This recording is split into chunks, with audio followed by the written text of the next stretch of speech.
পৃথিবীর অনেক দেশেই মনোবাসনা পূর্ণ হয় এমন বহু দর্শনীয় স্থানের কথা শোনা যায়। তবে দেশের কাছেই নেইবার কান্ট্রি নেপালে এমন একটি দর্শনীয় স্থান রয়েছে। কাঠমান্ডু উপত্যকায় স্বয়ম্ভূনাথ পাহাড়ের উপর নির্মিত স্বয়ম্ভূনাথ মন্দির। বৌদ্ধ ধর্মের মানুষের কাছে এটি অত্যন্ত পবিত্র স্থান হিসেবে পরিচিত। মন্দিরে ঢুকতেই দেখা মিলবে স্বচ্ছ পানির এক জলাধার, আর জলাধারের মাঝে রয়েছে একটি বৌদ্ধ মূর্তি, যেখানে লোহার রেলিং দিয়ে গোলাকার আকৃতিতে ঘিরে দেওয়া হয়েছে সেটি। মূর্তির সামনে রাখা লোহার পাত্র লক্ষ্য করে পয়সা ছুঁড়ে মারলে মনোবাসনা পূর্ণ হয়, আর এমনটাই বিশ্বাস করেন এখানে ঘুরতে আসা সব দর্শনার্থী এবং তীর্থযাত্রীগণ।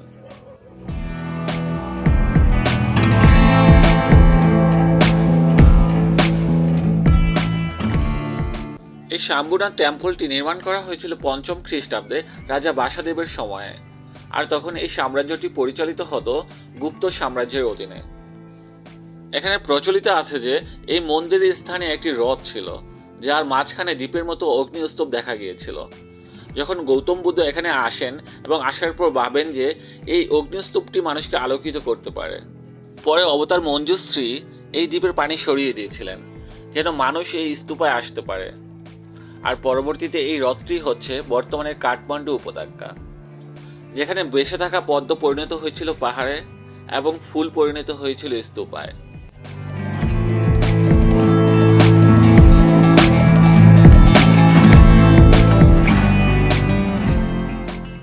এই স্বয়ম্ভূনাথ মন্দিরে এমন অসংখ্য বানরে দেখা মিলবে, আর এরা কিন্তু যে সেই বানর নয়, এখানে বানর অত্যন্ত পবিত্র বলে গণ্য করা হয়। এই মন্দিরে বানরদের নিয়েও রয়েছে অদ্ভুত এক কাহিনী। এখানে কিংবদন্তি আছে যে মন্দিরটি নির্মাণ করার সময় মঞ্জুশ্রী নামে একজন অবতার তার মাথার চুল লম্বা রাখতে শুরু করেন, আর এভাবে অনেকদিন থাকার পরে অবতার মাথার জট পাকানো লম্বা চুলে উকুনের আবির্ভাব ঘটে, আর পরবর্তীতে অবতারের এই উকুনগুলি বানরে পরিণত হয়।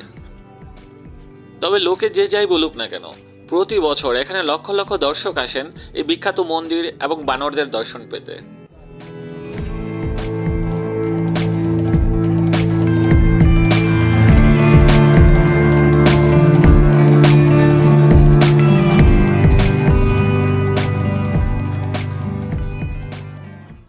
বৌদ্ধ শব্দের অর্থই হচ্ছে জ্ঞান।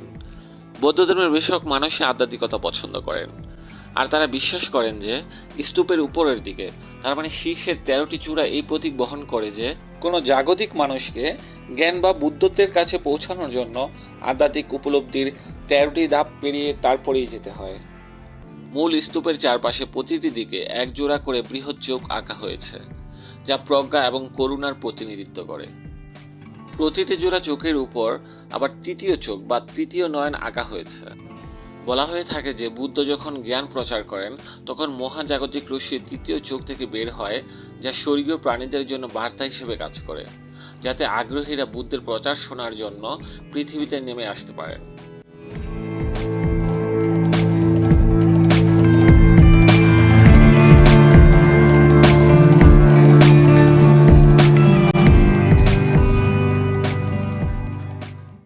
শম্ভুনাথ টেম্পলে যেহেতু অনেক বানরের বসবাস, সেহেতু এখানকার আদিবাসীরা মানে স্থানীয় যারা আছেন তারা এই টেম্পলটিকে মানকিন টেম্পল নামেও ডেকে থাকেন।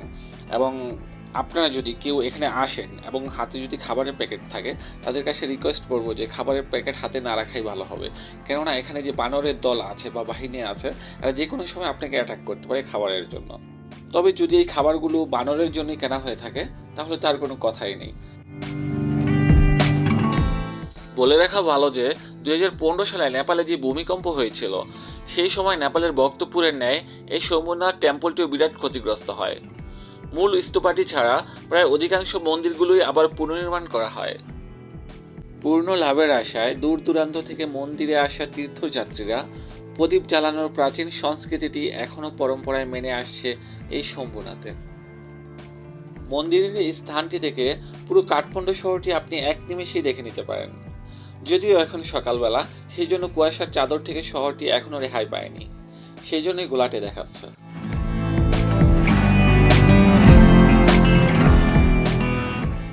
যদিও মন্দিরটি মূলত বৌদ্ধ ধর্মের উপাসনালয় হিসেবে পরিচিত, তবে হিন্দু সংখ্যাগরিষ্ঠ নেপালে এই স্থানটি হিন্দুদের জন্য সমানভাবে পূজনীয়, কেননা এখানে ছোট ছোট অনেক হিন্দু মন্দিরও রয়েছে। খ্রিস্টপূর্ব 3য় শতাব্দীতে সম্রাট অশোক এখানে পরিদর্শনে আসেন এবং একটি হিন্দু মন্দির স্থাপন করেন, যা পরবর্তীতে ধ্বংসস্তূপে পরিণত হয়। তবে 12th সেঞ্চুরির পর থেকে এখানে মল্ল রাজাদের শাসন আমলে আরও কিছু হিন্দু মন্দির এখানে স্থাপিত হয়েছে। সেই জন্য এই প্লেসটি মানে হিন্দুদের জন্য এবং বৌদ্ধদের জন্য খুবই তীর্থস্থান হিসেবে বিবেচিত হয়ে থাকে। নেপালের কাঠমান্ডুতে যারা ঘুরতে আসেন এই শাম্ভুনাথ টেম্পলটি অবশ্যই তারা ঘুরে দেখতে পারেন। আমার বিশ্বাস অবশ্যই আপনাদের ভালো লাগবে। আর এটা কাঠমান্ডুর থামেল থেকে 3 কিলোমিটার পশ্চিমে পাহাড়ের চূড়ায় অবস্থিত। যারা লোকাল বাসে আসতে চান তাদের নেপালি রুপিতে জনপ্রতি ভাড়া পড়তে পারে 20 রুপি করে, এবং এটা আমি মনে করি যারা বাজেট ফ্রেন্ডলি ঘুরতে চান তাদের জন্য খুবই ভালো হবে। এবং যারা ট্যাক্সি নিয়ে আসতে চান থামেল থেকে শাম্ভুনাথ টেম্পলটিতে আসতে ভাড়া গুনতে হতে পারে 200 থেকে 250 রুপি।